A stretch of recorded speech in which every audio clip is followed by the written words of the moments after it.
आखिरकार सोनम रघुवंशी ने पहली बार खुद सामने आकर राजा रघुवंशी की मौत का राज खोल ही दिया। और सोनम से भी ज्यादा राजा की मौत का राज खोल रहा है सोनम के गले में पड़ा हुआ ताबीज और सोनम रघुवंशी का फोन। जी हां, सोनम रघुवंशी ने जाने अनजाने में ऐसे खुलासे कर दिए हैं जिससे साफ होता हुआ नजर आ रहा है कि राजा की मौत का असली कातिल मिल गया है।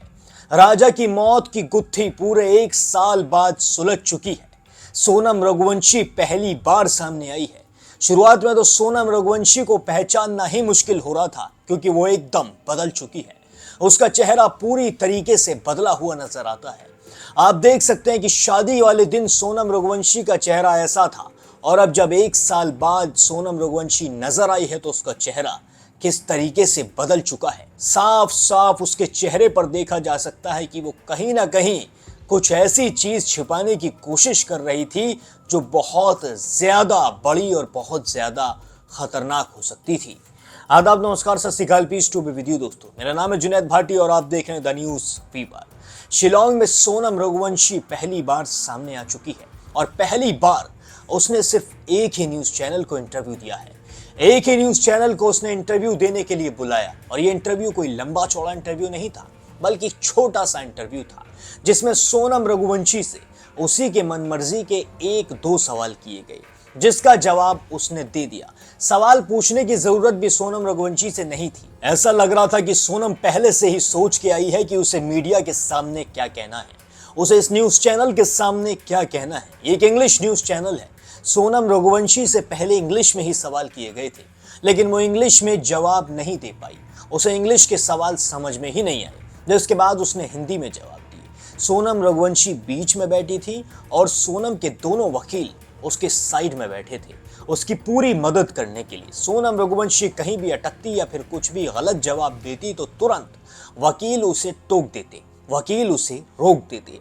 इसी वजह से सोनम रघुवंशी अपने वकीलों के साथ इस न्यूज चैनल के सामने बैठी और जब सोनम रघुवंशी से पूछा गया कि आप इंदौर कब जाएंगी, आपको कोई प्लान है वापस इंदौर जाने का, तो सोनम रघुवंशी ने साफ साफ इनकार कर दिया। उसने कह दिया कि अभी मेरा कोई भी प्लान नहीं है इंदौर जाने का। सोनम रघुवंशी ने जब ऐसे करके गर्दन हिलाई तो उससे पहले उसके वकील ने गर्दन हिला दी। जी हाँ, सोनम रघुवंशी से जब पूछा गया था कि इंदौर जाने का प्लान है तो सोनम के नाम गर्दन हिलाने से पहले उसकी वकील नाम गर्दन हिलाती नजर आई। इससे साफ तौर पर जाहिर होता है कि सोनम रघुवंशी की पहले से ही प्रैक्टिस कराई गई थी। सोनम रघुवंशी को बताया गया था कि उसे किस सवाल का किस तरीके से जवाब देना है, यानी कि पूरी की पूरी तैयारी सोनम रघुवंशी की कराई गई थी पहली बार कैमरे के सामने आने से पहले। और पहली बार 1 साल बाद कैमरे के सामने आने के बाद सिर्फ 1 से 2 सवालों का सोनम ने जवाब दिया। जी हाँ, इससे पहले सोनम रघुवंशी के ऊपर राजा रघुवंशी के भाई ने आरोप लगाया था कि जब सोनम को सेशन कोर्ट से जमानत मिल गई थी उसके बाद सोनम रघुवंशी शिलोंग से फरार होकर नेपाल भाग गई थी। इस तरीके के आरोप विपिन रघुवंशी ने लगाए थे सोनम रघुवंशी पर, लेकिन सोनम रघुवंशी ने इन सारे आरोपों को सिरे से खारिज कर दिया है। उसने कह दिया है कि आप मुझे देख सकते हैं, मैं इस वक्त शिलोंग में ही मौजूद हूं और इस वक्त कोर्ट में मेरा ट्रायल चल रहा है, इसलिए मैं केस के बारे में कुछ भी नहीं कहना चाहती हूं। और तो और सोनम ने साफ तौर पर कह दिया कि मैंने राजा रघुवंशी को नहीं मारा है, उसकी मौत के पीछे मेरा कोई भी हाथ नहीं है। इससे ज्यादा मैं कुछ नहीं बता पाऊंगी क्योंकि मेरा कोर्ट के अंदर ट्रायल चल रहा है। साफ साफ जबान में सोनम रघुवंशी ने यह जवाब दिया। जब सोनम रघुवंशी बोल रही थी उसके बोलने से साफ तौर पर जाहिर हो रहा था कि सोनम पहले से ही एक एक शब्द की प्रैक्टिस करके आई है। सोनम को पहले से ही सब कुछ सिखाया गया है जिसके बाद सोनम ने वो सब कैमरे के सामने आकर बोल दिया। लेकिन सोनम की जबान ने बेशक बहुत कुछ छुपा लिया हो पर सोनम की आंखें बहुत कुछ बयां कर रही थी। जी हाँ, सोनम की आंखें बयां करती नजर आ रही थी कि कहीं ना कहीं उसके चेहरे पर एक शिकन है, कहीं ना कहीं उसकी आंखों में गिल्ट है राजा रघुवंशी की मौत को लेकर। कहीं ना कहीं एक राज सोनम की आंखों में छिपा हुआ नजर आ रहा था जो जोर जोर से चिल्लाकर कह रहा था कि हाँ, राजा रघुवंशी की मौत के पीछे ऐसी वजह जरूर है जो अभी तक भी सामने नहीं आई है। ऐसा शख्स जरूर है जिसने सोनम की मदद की थी लेकिन अभी तक भी वो लोगों के सामने आने से से बचा हुआ है। जब सोनम रघुवंशी का इंटरव्यू राजा की मां ने देखा तो उनका रो रो कर बुरा हाल हो गया। राजा की मां ने क्या कहा है आप सुनिए। तो मेरे मन में यही सवाल चलता है कि जब वो कोर्ट का पालन कर रही है तो उसने पति का पालन क्यों नहीं करा। जब उसने समाज के सामने 7 फेरे लिए बाकायदा, तो जब वो पति का पालन क्यों नहीं करा। जब वो पति को जहाँ से लेके गई थी तो वो वहीं पे छोड़ देती। जब उसका प्लान था कि मेरे को शिलोंग में ही रहना है तो मर्डर करके क्यों शिलोंग में रहना चाहती वो। आज भी वो शिलोंग में रह रही, इंदौर आने के लिए बोल रही कि नहीं मेरी वहाँ पे जाने की कोई प्लानिंग नहीं चल रही इंदौर जाने की, मैं अभी यहीं हूँ। तो तेरे को वहीं पे रहना था। तो मेरे कहने का मतलब यही है कि तूने मेरे बेटे को मार के वहाँ पे क्यों रह रही, तूने क्यों मारा। पहले तो मेरे को यही चाहिए कि राजा को मारा तो मारा क्यों तूने बस। क्या उसके माता पिता पूरा साथ दे रहे हैं, पैसा वगैरह सब पहुंचा? हाँ, माता पिता साथ दे रहे हैं, उसके भाई भी साथ दे रहे हैं, सब दे रहे हैं। वो तो साथ क्यों नहीं देंगे, उसके माता पिता साथ दे रहे हैं। माता पिता ने उसको ताबीज़ बनवा के पहना के आया, उसकी माँ ने करा ताबीज़ दिया, उसके बाप ने पहना के आया उसको। क्या अभी भी जंतर मंतर का सहारा लिया जा रहा आपको लगता है? नहीं तो वो सहारा तो उनका क्या चल रहा है नहीं चल रहा है, मगर मैंने उसके गले में ताबीज़ देखा, वो तो अभी पब्लिक को भी दिख रहा है। कोई भी कह सकता कि उसके गले में ताबीज़ पहनाया गया है। तो आपको लगता है कि और मोबाइल किसने दिलाया, मोबाइल भी घर वाले ने दिलाया होगा ना, पैसे घर से जा रहे हैं जब तो मोबाइल लिया उसने पर्सनल। वीडियो कॉलिंग पे बात हो रही उसकी माँ से रोज उसकी।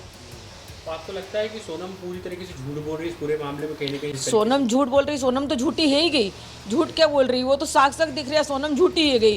क्योंकि सोनम झूठ नहीं बोलती तो फिर इतना बड़ा प्लानिंग नहीं बनाती। क्योंकि सोनम ने तो हर जगह झूठ बोल बोल के आगे बढ़ी वो, और आज भी झूठ बोल रही है। और कोर्ट कैसे विश्वास करेगा उसके झूठ पे, जब वो पति के साथ नहीं दे पाई तो वो कोर्ट का क्या साथ देगी। जब एक माँ से उसने उसका बेटा छीन लिया, मेरे बेटे का क्या कसूर था। आज मेरे को 28 साल का बेटा करने में कितना वो लगेगा, समय मैंने कैसा बड़ा करा था कैसा नहीं करा था मैं ही जानती हूँ मेरे बच्चे को। दोस्तों सुना आपने किस तरीके से राजा की मां कहती नजर आ रही है कि जब सोनम को शिलोंग में ही रहना था तो उसने राजा को मौत के घाट क्यों उतारा, राजा को मार के ही उसे शिलोंग में क्यों रहना था और वो इंदौर आने के लिए क्यों मना करती नजर आ रही है।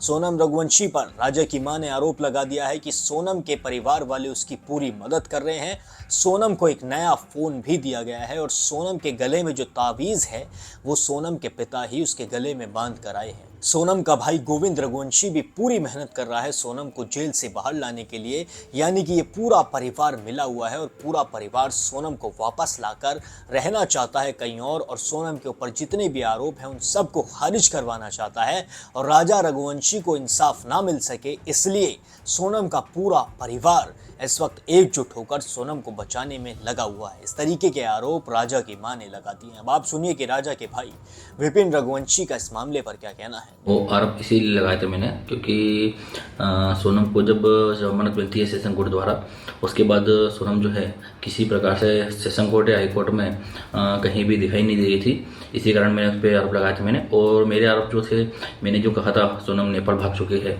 क्योंकि मैंने इसलिए कहा था मैं नेपाल भाग चुकी है क्योंकि सोनम जो थी, सोनम किसी भी तारीख पे जाती नहीं थी वहाँ पे कोर्ट में। जैसे सेशन कोर्ट द्वारा कहा गया था पहले भी, तो आपको जब भी कोर्ट में तारीख लगेगी को कोर्ट में हाजिर होना पड़ेगा। मगर सोनम के वकील द्वारा जो है सोनम को कहीं भी तारीख पे जाने का मौका नहीं मिला सोनम को, क्योंकि सोनम गई नहीं तारीख पे। ये आरोप मैंने इसलिए लगाया सोनम नेपाल जा सकती है क्योंकि राजा की जब हत्या हुई थी, राजा हत्या करने के बाद सोनम ने कहा था मैं नेपाल भागने वाली थी, मगर नेपाल नहीं भाग पाई वो। ठीक है। उसके बाद जो है जब आरोप लगाए थे मैंने, मगर सोनम उसी टाइम कभी शिलोंग में थी, कभी सोनम को उसी दिन मीडिया कॉन्फ्रेंस करके बताना था तो मैं शिलोंग में हूँ, मुझे झूठे आरोप लगाया जा रहा है मुझ पर, मगर ऐसा नहीं हुआ था। मगर सोनम रघुवंशी जो है उसने 4 दिन बाद जो है कोर्ट में जाके मीडिया कॉन्फ्रेंस करती है, वो भी एक सिंगल मीडिया पत्रकार के थ्रू, और कहती है मैं शिलोंग में हूँ, मुझ पर जो भी आरोप लगे थे झूठे आरोप लगे हैं। दोस्तों सुना आपने किस तरीके से विपिन रघुवंशी ने भी साफ कर दिया है कि सोनम झूठ बोल रही है। सोनम एक नंबर की झूठी लड़की है, उसने जो जो कहा है वो सब कुछ झूठ बताया है। ऐसा राज वो छिपा रही है जो दुनिया के सामने जल्द से जल्द आएगा। अब आपका इस पूरे मामले पर क्या कहना है, आप क्या कहना चाहते हैं सोनम की इस बातों पर, मुझे कमेंट सेक्शन में जरूर बताएं। बाकी जस्टिस फॉर राजा रघुवंशी जरूर लिखते रहें कमेंट सेक्शन में, ताकि राजा को जल्द से जल्द न्याय मिल सके। बाकी और भी सारे अपडेट्स के लिए चैनल को सब्सक्राइब जरूर कर लीजिए।